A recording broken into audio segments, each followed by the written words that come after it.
Është zhvilluar këtë të premte ndeshja javës së 11 të kampionatit të kategorisë së parë në futboll mes Burrelit dhe Pogradecit. Matjanët arritën të marrin 3 pikë të plota në këtë përballje fal 2 golave të shënuar nga një për secilën pjesë.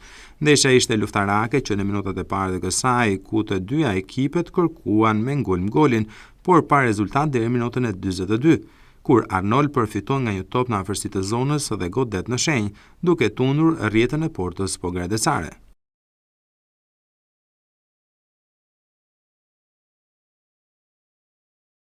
Ky gol i dha frymëmarrje Burrelit për të shkuar në pushimin e ndeshjes më i qetë dhe më i sigurt në vetvete. Megjithatë, edhe pjesa e dytë do të kishte të njëjtën panoramë me miq që tentonin barazimin dhe vendësit që kërkonin dyfishimin e rezultatit. Në minutën e 60 është Kastrati që dyfishon shifrat dhe vulos rezultatin final të ndeshjes, Burreli 2, Pogradeci 0.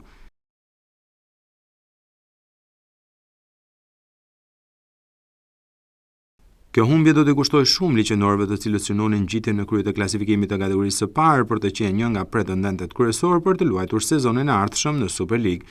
Ndërkohë, Burreli me 3 piket e marra sot shkon në kuotën e 16 pikeve, po aq pikë sa ekipi i Lirisë.